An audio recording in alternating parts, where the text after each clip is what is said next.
दोस्तों, सुशांत केस में जितनी जांच नहीं हो पाई उससे कहीं ज्यादा राजनीति हो गई और राजनीति अब भी थम नहीं रही है। सीबीआई तो पता नहीं क्या कर रही है क्या नहीं, मगर महाराष्ट्र की राजनीति में सुशांत सिंह राजपूत की मौत को लेकर बवाल अब भी पूरे जोश में है। जब से केंद्रीय मंत्री नारायण राणे की गिरफ्तारी हुई है तब से नारायण राणे सुशांत के साथ साथ दिशा की मौत को लेकर भी बहुत मुखर हो गए हैं। हालांकि नारायण राणे और उनके बेटे पहले भी सुशांत दिशा के मामले में काफी कुछ कह चुके हैं। उन्होंने कई तरह के सबूत होने की बात भी कही थी, मगर अब एक बार फिर से राणे ने सुशांत और दिशा को लेकर कई चौंकाने वाले खुलासे किए हैं। राणे ने इस बार तेजाब वाली नई थ्योरी का जिक्र करके तो सबको हैरान कर दिया। राणे ने साफ साफ कहा कि सुशांत को मारा गया था, दिशा के साथ जबरदस्ती हुई थी और तो और तेजाब वाला एंगल भी उन्होंने खोलकर रख दिया। अब राणे ने और क्या कुछ कहा और क्या सिर्फ राणे भी राजनीति कर रहे हैं या सच में उनके पास कोई सबूत भी है, आपको बताते हैं सब कुछ। आप भी वीडियो को शेयर करें और कमेंट भी जरूर करें। तो केंद्रीय मंत्री नारायण राणे की गिरफ्तारी के बाद महाराष्ट्र की राजनीति में शुरू हुआ बवाल थमता नहीं दिख रहा। राणे के निशाने पर एक बार फिर से महाराष्ट्र की सरकार आ चुकी है।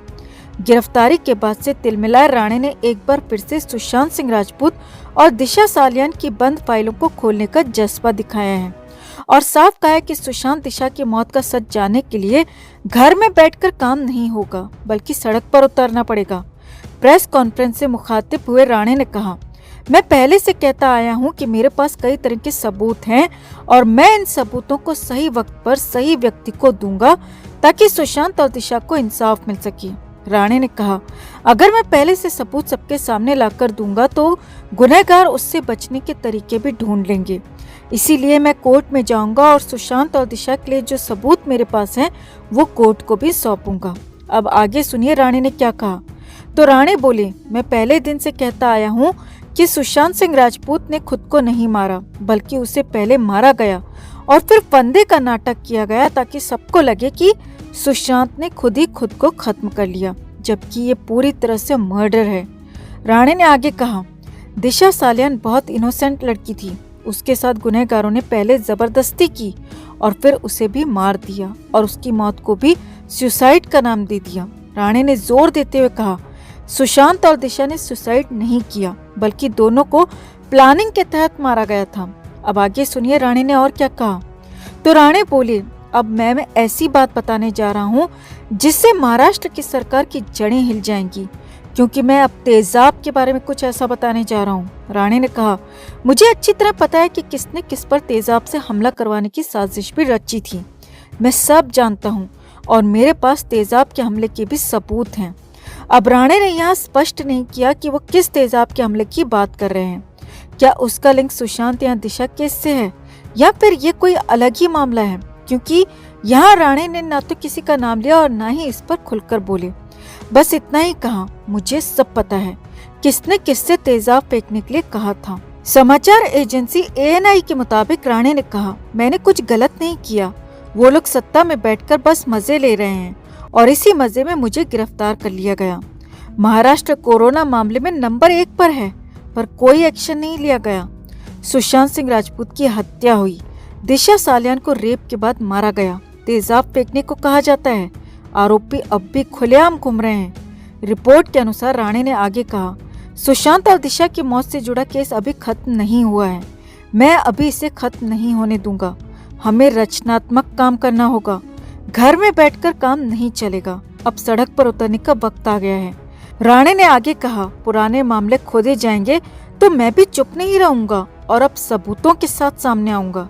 अब राणे ने जो कुछ कहा वो पहले भी कहते रहे हैं, मगर आज तक कभी न तो उन्होंने कोई सबूत पेश किया और ना ही कोई ऐसा स्टेप उठाया जिससे सुशांत या दिशा की जांच में सहयोग मिलता। सुशांत दिशा की मौत का मामला आज भी उतना ही संदेह से घिरा हुआ है, सवालों से घिरा हुआ है, उतने ही सस्पेंस से घिरा हुआ है जितना कि पिछले साल जून में था। मगर इस दौरान राणे ने जो तेजाब वाली बात कही है दोस्तों, वो कुछ अलग है और बेहद चौंकाने वाली है। अब तेजाब का कनेक्शन सुशांत या दिशा से कैसे है ये तो राणे ही जाने, मगर सच में अगर तेजाब जैसी खतरनाक वस्तु का इस्तेमाल किया गया तो वाकई में ये बेहद हैरानी भरा और दर्दनाक खुलासा है। तो आप राणे की बातों से कितना सहमत हैं? क्या सच में राणे के पास सुशांत या दिशा केस से जुड़ा कोई सबूत है? क्या तेजाब का कोई कनेक्शन हो सकता है? आप भी अपनी राय कमेंट में जरूर रखें। दोस्तों, राज कुंद्रा ने घटियापन की सारी हदें पार कर दी हैं।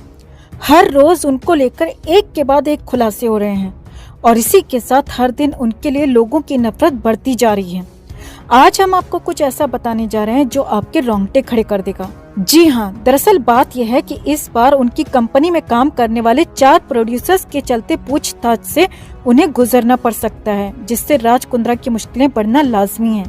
मामले की जांच कर रही मुंबई क्राइम ब्रांच के सूत्रों ने जानकारी दी है कि इनमें से 2 निर्माता लड़कियों को बहला फुसलाकर अश्लील फिल्मों में काम करने के लिए तैयार करते थे। जानकारी के मुताबिक और गंदी फिल्मों के मामले में दर्ज हुई दूसरी एफआईआर के जांच में ये सामने आया है। यानी कि जो लोग कह रहे थे कि ये सभी पॉर्न एक्ट्रेसेस अपनी मर्जी से अश्लील फिल्में साइन करती हैं, ये बात एकदम गलत थी। राज कुंद्रा ने भाड़े पे 2 ऐसे प्रोड्यूसर्स को रख रखा था जिनका काम ही लड़कियों को अश्लील फिल्में करने के लिए प्रेरित करना था। वैसे तो शिल्पा शेट्टी अपने पति का बचाव करती हैं, खुद का भी बचाव करती हैं, ये कहकर कि किसी भी लड़की को इस तरह की फिल्म करने के लिए, इस तरह के सीन्स करने के लिए कभी फोर्स नहीं कर सकती। वो ये भी कहती हैं कि उनके पति बेकसूर हैं और उधर राज कुंद्रा इस तरह के कांड करते हैं। चाहे किसी को ऐसी फिल्में करने के लिए फोर्स किया जाए या फिर उन्हें बहलाया फुसलाया जाए, इन दोनों में ज्यादा फर्क नहीं है। कान यहाँ से पकड़ो वहाँ से पकड़ो, बात एक ही होती है। क्राइम ब्रांच के सूत्रों के मुताबिक दूसरी एफआईआर की जांच में सामने आया है कि कुंद्रा की कंपनी में काम करने वाली और इस मामले में फरार चल रहे 4 प्रोड्यूसर्स में से 2 को छोटे शहरों से बॉलीवुड में काम करने का सपना लेकर मुंबई आने वाली लड़कियों को फुसलाने की जिम्मेदारी सौंपी गई थी। सूत्रों के मुताबिक इनका काम लड़कियों को बड़े बैनर में काम का लालच देकर झांसे में लेना और फिर जबरन पॉर्न वीडियोस में काम करवाना था। बड़े शर्म की बात है, छोटे शहरों की लड़कियां बड़े सपने लेकर मुंबई आती हैं अपने माँ बाप की ख्वाहिशें पूरी करने के लिए, और इस तरह के घटिया और नीच लोग उन्हें बड़ी फिल्में दिलाने के नाम पर ठगते हैं। इन लोगों की गंदगी के लिए अब शब्द नहीं बचे हैं दोस्तों। हर रोज इस मामले में नए नए खुलासे हो रहे हैं और उनके घटियापन की सीमा देखकर इंसानियत से विश्वास उठता जा रहा है। राज कुंद्रा जी इतने गंदे काम करके, हजारों लाखों मासूम लड़कियों की इज्जत से खिलवाड़ करके आप जो पैसे कमाते हैं, उसी गंदी कमाई से महंगे महंगे तोहफे लेकर आप अपनी बीवी को खुश करते हैं। राज कुंद्रा जी, जिस स्टेशन में आप रहते हैं, बड़ी बड़ी गाड़ियों में बैठते हैं, महंगे महंगे परफ्यूम्स लगाते हैं, लेकिन सच कहें तो आपके चरित्र से सिर्फ और सिर्फ बदबू आती है। जो व्यक्ति अपने ऐशो आराम के लिए इतना गिर जाए, उसे तो नर्क में भी जगह नहीं मिलती। जनता ऐसे लोगों की शक्ल देखना तो दूर, उन पर थूकना भी पसंद नहीं करेगी। आज हमारे देश के तमाम लोग जो राज कुंद्रा जैसा बनना चाहते थे, वो राज कुंद्रा जो बेतहाशा अमीर है और पैसों के दम पर अपनी बीवी को बेहद खुश रखता है, वो सब यही सोच रहे होंगे कि भगवान का शुक्र है कि हम कुंद्रा जैसे नहीं, जो अपने बच्चों को गंदी कमाई से पालता है। शिल्पा जी, एक बात आपके लिए भी, शरीर फिट रहे, खूबसूरत दिखे, ये बहुत अच्छी बात है, लेकिन इस गंदी और काली कमाई के दम पर हजारों लाखों मासूम लड़कियां जो आपसे ज्यादा खूबसूरत और टैलेंटेड हैं, उन्हें गुमराह करके, उनकी जिंदगी बर्बाद करके कमाए गए पैसों से अगर आप डिजाइनर ड्रेसेस पहनेंगी, महंगा मेकअप लगाएंगी, तो एक दिन ऐसा आएगा कि आप कितना भी सज धज लें, कोई आपकी शक्ल भी देखना पसंद